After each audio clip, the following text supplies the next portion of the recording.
Thanks for inviting me to give this talk. Today I want to discuss the conformal bootstrap method. Conformal bootstrap is actually, so the basic idea is we try to use consistency conditions to constrain the microscopic theory without resorting to the UV details. It's actually a very old idea, but revived in 2008. And in the past decade, we made a lot of progress, both numerically and analytically. So today, what I want to tell you is a new method which try to combine the best from numerical bootstrap and analytical bootstrap. So I call it hybrid bootstrap. First, let me quickly go through what kind of consistency conditions we were going to use. First assumption, we assume those are constraints for conformal field theory. First, we assume the operator carries a quantum number of the conformal group, which is the scaling dimension and the spin. And the scaling dimension is related to the critical exponent in the phase transition. Second assumption, we assume those operators form a multiplication rule. We can multiply two operators. The result can be expanded in terms of admit a linear expansion in terms of all the primary operators. So last assumption is we assume this multiplication rule is self-consistent. That means we can multiply, if I use this multiplication rule to evaluate a 4-point function, we can multiply first two operators, then last two operators, or I can multiply 1 and 4, then 2 and 3. The result should be the same. So this will be all of those conditions put together, we get an equation called bootstrap equation. Basically, given any 4-point function, we can write down an equation like this. In this equation, F are the OPE coefficient. It's a model-dependent physical quantity, and the delta are the scaling dimensions. Z and Z bar are related to the space-time coordinate. So the whole purpose of conformal bootstrap is trying to solve an equation like this. So let's first, I want to show you a concrete example of the bootstrap equation. If we consider identical scalars in 2D, the bootstrap equation looks like this. It's a summation over infinite number of terms with a positive coefficient because its OPE is squared, and OPE coefficients are real for unitary theory. So those F are called convolved conformal block. It can be expressed in terms of hypergeometric function. Z and Z bar are related to x1 to x4, and x1 to x4 are space-time coordinate. x1 means x1 minus x4. So this equation holds for Z and Z bar between 0 and 1. And we want to ask what kind of OP coefficient and scaling dimension that satisfy this equation. So this is our goal. Next, let me quickly go through how to solve this equation numerically. So the workflow is following. We first choose a correlator, a 4-point function, and we can write down bootstrap equation. Then this bootstrap equation holds for infinite number of points in Z and Z bar domain. But in order to numerically access this equation, we have to truncate it to finite dimension. So what we can do is that we can take a derivative with respect to Z and Z bar at Z equals to Z bar equals to 1/2. And we cut off the total number of derivative. So now the infinite number of dimension, this functional equation, which is infinite dimension, now become finite dimension equation. We call it truncated bootstrap equation. So numerically, we actually try to solving this equation instead of this equation. So what we can do is that we first make some assumption on the spectrum, and we run bootstrap numerics, try to find if we can try to find whether our assumptions are consistent with the truncated bootstrap equation. If it's consistent, we say our assumption on spectrum is allowed. If not, we say it's disallowed. So how can we do this test? We can do it in following way. So first step, this f is a function on z and z bar. We can first take derivative with respect to z and z bar at z equals to z bar equals to 1/2. Now this function become a finite dimensional vector whose component is the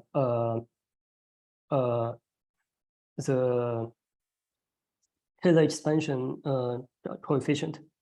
So now we are going to handle finite dimensional vectors. So next step, let's imagine we make some assumption on the spectrum, and we draw the vector corresponding to those spectrum. And for simplicity, let's assume we truncate this function to a three-dimensional vector. And I draw those three-dimensional vector. And then I ask myself, does the situation looks like this or looks like this? So on the right, we can say we could find a plane alpha such that all the vectors corresponding to my spectrum are on one side of the plane. But on the left, I couldn't find a plane to make all the vectors on one side of the plane.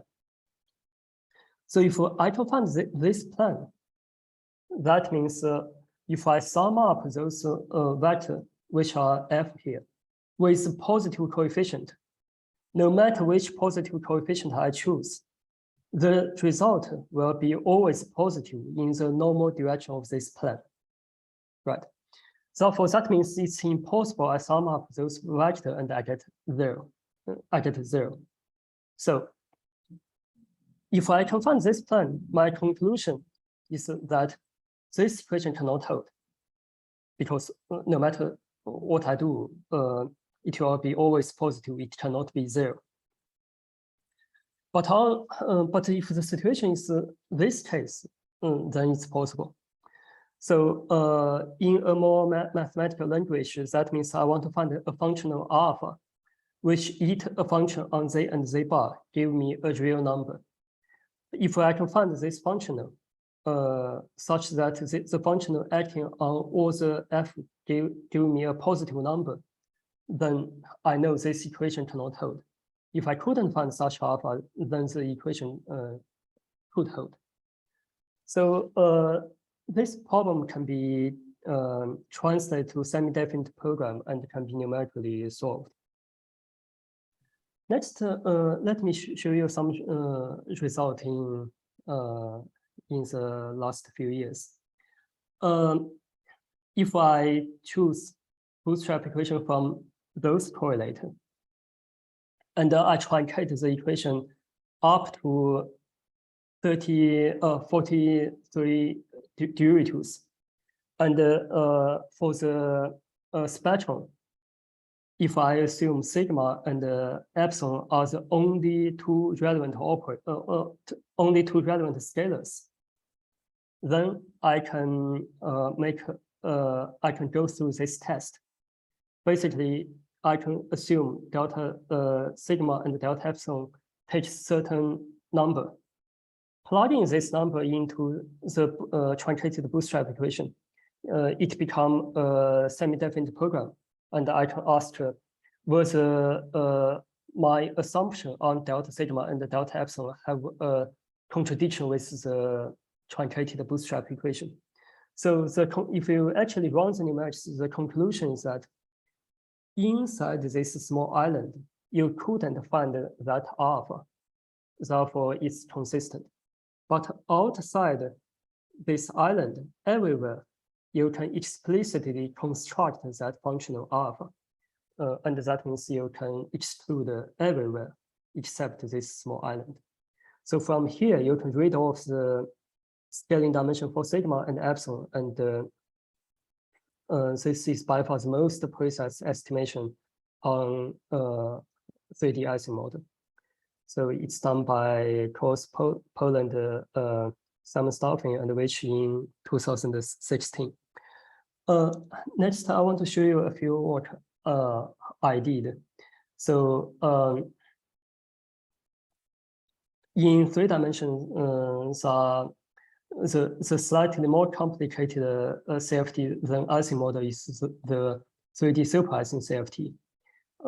It looks like Ising model, but also with fermions. And we bootstrap this correlator, we plug in supersymmetry constraint, and again, we find a very small island. Also, we can do it for 3D O1 CFT. So this island is for 3D O2. This one is for 3D O3. So those results are nice, and actually there are interesting physics behind it.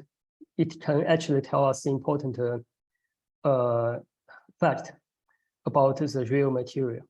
But that's not the main message for today. So today, what I want to tell you is that how can we go further? How can we improve those results? So what I actually want to say is what are the weaknesses of the numerical bootstrap? First question I want to ask. Let's say I do a numerical bootstrap and I approximately solve the truncated bootstrap equation. But does the original equation actually hold for all the points between 0 and 1? The answer is no. The reason is that when we try to solve numerical bootstrap, we take a derivative expansion at z equals to z bar equals to 1/2. But we do know the conformal block at small z actually have a logarithmic behavior. Therefore, our expansion at z equals to z bar equals to 1/2 will be exponentially inefficient for this limit. So we can actually say this explicitly. Let's say if I solve numerical bootstrap in this island, then I can use something called a functional extreme functional method to reconstruct the solution. So I get a lot of spectral and OP coefficient. Now I plug in those data to my original bootstrap equation, which depends on z and z bar. And now if I fix z bar equals to 1/2 and I take z to be various value, and I can explicitly check, does my bootstrap equation actually hold? The conclusion is it don't hold. As they get smaller, the error actually get larger and larger. So this plot is a 3D plot. You can say the error depends on z and z bar. So in the middle, the equation hold perfectly. But as you go to the edge, the error gets larger and larger. The error actually go exponentially big. Okay, so now the question is, does the edge actually important for the spectral decay? The short answer is yes. Why? Some different way to say it, but let me show you some explicit result. So let's consider Ising correlator sigma, sigma, sigma, sigma. If we solving this bootstrap equation at this limit, which it's called the lightcone limit, So at lightcone limit, we can do analytic lightcone bootstrap. It will predict that leading twist operator actually have a twist around the 0. The leading twist is about 2 times delta sigma, and delta sigma is 0.518. So then the twist is around this value. But if we look at the spectrum come out of numerical bootstrap, you do see this leading twist, which are those cycles. So the size of the cycle are proportional to log of the OP coefficient, and the location are the twist. So you do find the leading twist approaching 1.036. But in addition, you see a lot of operators sitting at the unitarity bound. So those are fake operators. But why you say those operators from numerical bootstrap? The reason is that numerical bootstrap are not sensitive to this limit. If you can actually solve in the numerical bootstrap at this limit, then those operators shouldn't exist. But in our numerical bootstrap, we say those operators does exist. Therefore, you can say those operators are fake, and it will do some damage to the precision in numerical bootstrap. Okay, so this fact actually might contribute to 2 observations. One observation is that if we look at those numerical bootstrap result, you will notice as lambda increases, the convergence actually gets slower and slower. So, for example, if we look at my super-Ising island, from lambda, if we the biggest island are lambda equals to 19. From 19 to 27, the island shrink a lot, but from 43 to 51, it shrink only a little bit. Same thing happened for the 03 island. So you can say the island actually shrink slower, but why? Maybe one reason is that this due to expansion were not going to be effective for the logarithmic behavior. So even if you increase lambda a lot, it's still inefficient. Another observation is that as the correction to the leading twist increase, you can say the island actually get bigger and bigger. For example, 2D Ising model, if you do it at lambda 19, the island size is about 10 to minus 6. But for 3D Ising, it's 10 to minus 5. For 3D super-Ising, it's 10 to minus 4. So, in those cases, you will see the correction to the leading twist actually increase. So we can ask why. One possible answer is that as the correction increase, then the gap between fake operator and real operator actually get bigger. Therefore, you can imagine those fake operator might do more damage to the precision. If this is the case, then that means we will have a hard time to bootstrap gauge theory, because for gauge theory, the correction is even larger. So we want to address those weaknesses. What can we do? A natural idea would be we should combine numerical bootstrap with analytic bootstrap. So now let me quickly go through the analytic bootstrap. So basically, the conclusion is that the information on low-lying operators, such as delta sigma, delta epsilon, and energy momentum tensor, if we know those information, we can plug in the inversion formula, and that's going to tell us the information of the leading twist operator at a large spin. So that's the main message from analytical bootstrap. I'm not going to go through the detail, but let me just show you an example.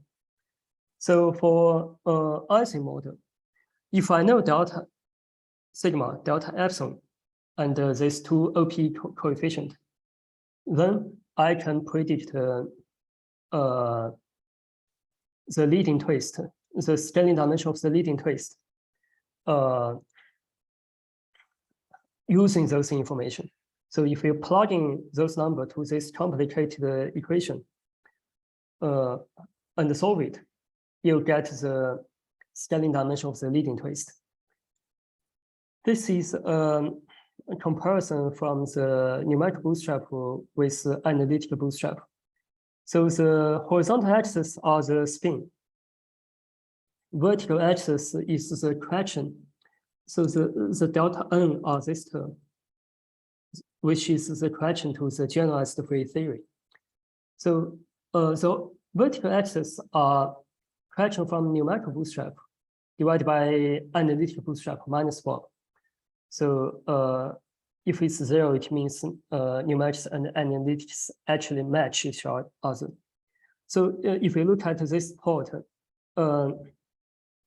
in this region, it actually matches very well. And at a large spin, it doesn't match. At a small spin, it also don't match well. So the blue color and the red color are coming from different analytical bootstrap setup. Okay, so in the last few minutes, I want to tell you an idea to combine analytic bootstrap with numerical bootstrap. So why we want to combine it? If you so in the numerical bootstrap, you can actually numerically bound those leading twist operator at large spin, and you can try to see the error coming out of the numerical bootstrap. Actually, what I was going to say is that the error in numerical bootstrap increases exponentially as the spin increase. On the other hand, analytic bootstrap actually very accurate at large spin, but less accurate at smaller spin. Therefore, the error you are going to say is that analytic bootstrap is good for large spin, but numerical bootstrap is good for smaller spin. So in some intermediate region, they have a comparable error. So that's why you see this plot. In the intermediate region, both are good. They match each other. But at a large spin, numerical bootstrap is less accurate. That's why they don't match. And at a smaller spin, analytic bootstrap is less accurate. That's why they don't match. Okay. So the idea is that we should trust analytic bootstrap at a large spin and trust the numerical bootstrap at smaller spin. And in the intermediate region, we want to glue them together. So concretely, how can we do that? So the idea is following. Before, when we do traditional numerical bootstrap, we just demand the operator exists above your entirety bound. Now, we can inject the information from analytic bootstrap. So what can we do is following. We first make some assumption on those parameters. Once I have those parameters, I can compute analytic bootstrap. That's going to tell me what's the scaling dimension of the leading twist at a large spin. So let's assume that prediction is this red line. Of course, this prediction is accurate at a large spin, but less accurate at a smaller spin. So let's assume this blue dashed line are the actual operators, are the scaling dimension, are the twist of the leading operator. Of course, we don't know the exact value. And between leading twist and the next twist, there's some gap. Okay. Now, in traditional numerical bootstrap, we usually assume the operator exists everywhere in this plan. But now I'm going to change the condition. I'm going to assume, starting from some spin, the leading twist can only exist within a bounding band around the prediction of the numerical bootstrap. And the area of this bounding band is the red region. Now, I set up this numerical bootstrap. I run that feasibility test, and now I can try to minimize this region as much as possible while maintaining feasibility. So what does this do is that I actually try to find a feasible point in the bootstrap island whose leading twist operator match with analytical bootstrap as much as possible. So in practice, it's actually very difficult because we're going to scan a lot of parameters, and it's a difficult numerical setup. This is only possible after we invented some technique called navigator function last year. If you use this, you can scan many parameters. Basically, it gives you a gradient descent method to scan in high dimensional space. Okay, so let me skip the detail and let me just show you the result. In this setup, eventually it will find one point in the island, and I need to inject some analytical information. So in this computation, the information I injected to numerical bootstrap is the analytical prediction on the leading twist in sigma OPE. And this computation is done at the derivative translation equals to 19. And this process eventually found one point here. This island are the lambda 43 island. So you can say this computation predicted a very precise point at lambda 19, and that point is within the lambda 43 numerical island. So by combining analytic information with numerical bootstrap, the convergence actually get improved a lot. So the error from this hybrid bootstrap are actually the green line. At a large spin, it matches analytic bootstrap precisely. But because we inject the analytic information into numerical bootstrap and we demand the match in the intermediate region, this process actually improves the error on the smaller spin. So that's why hybrid bootstrap give better estimation on delta sigma and delta epsilon. This is a schematic plot, but it's actually confirmed in actual numerical computation. So in this plot, the blue line are the error from numerical bootstrap. It's actual computation. The red dot are error from numerical bootstrap, and the blue dot are from hybrid bootstrap. So you can say at a smaller spin, the error actually improved. Okay. Some outlook. So what I showed you is really just a prototype.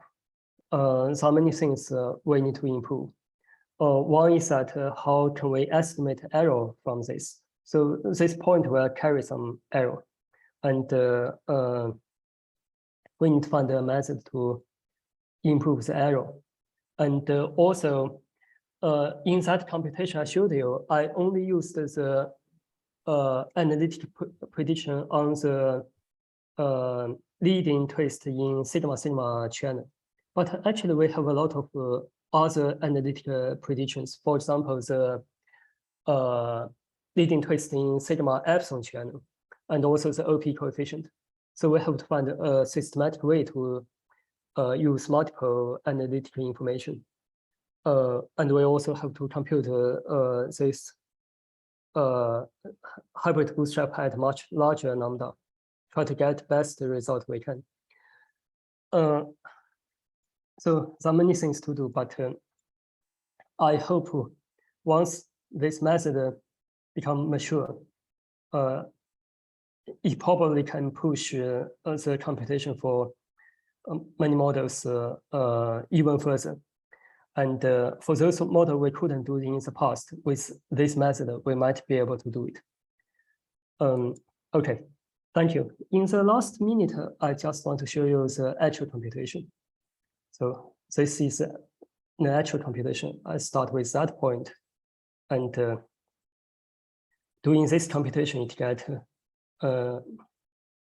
it's trying to decrease that bounding band, trying to find a point whose large spin spectrum match with analytics as much as possible. So this will run for a while and eventually find a good point.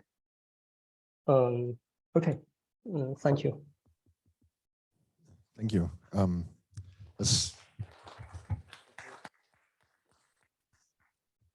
Questions? Yeah, it's very interesting.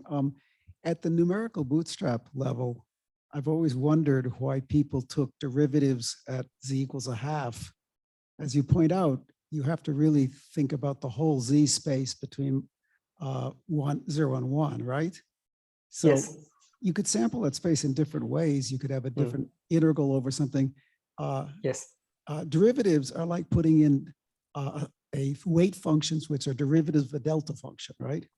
Yes. Which is a very singular thing. So why not, for example, just even take a lattice of points, just take a lattice of points from 0 to 1, it's some spacing, some weight, and evaluate them. I would think that would be so much better than just putting all your information at one point for exactly the reasons you're saying. Has anybody tried that? Yeah. It's a very good question, and yeah, it's a good idea. But the problem is that if you don't, okay, first, why we take this derivative at z equals to z bar equals to 1/2? The reason is that if we sample at a different point, then the problem cannot be written as a semi-definite program.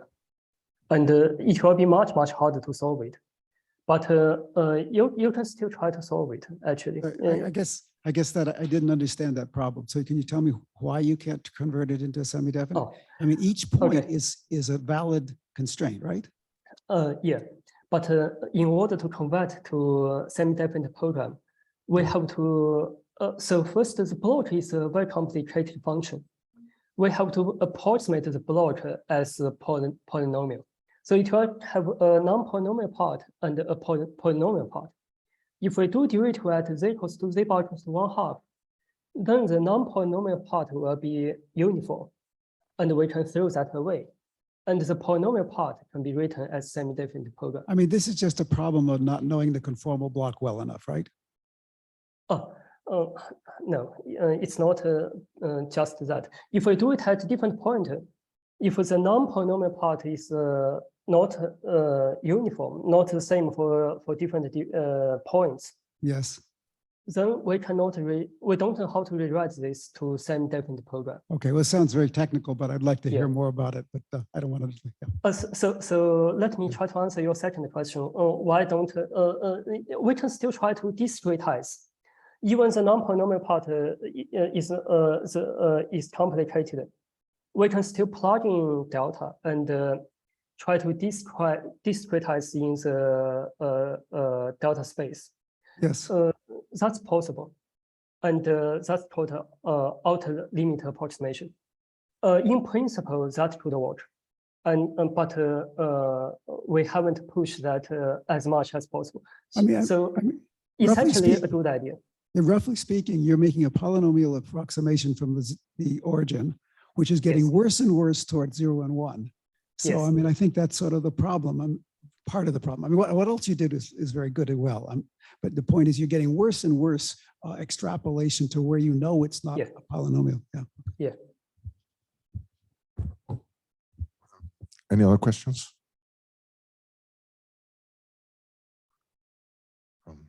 I think we're good. And let's thank the speaker. Thanks.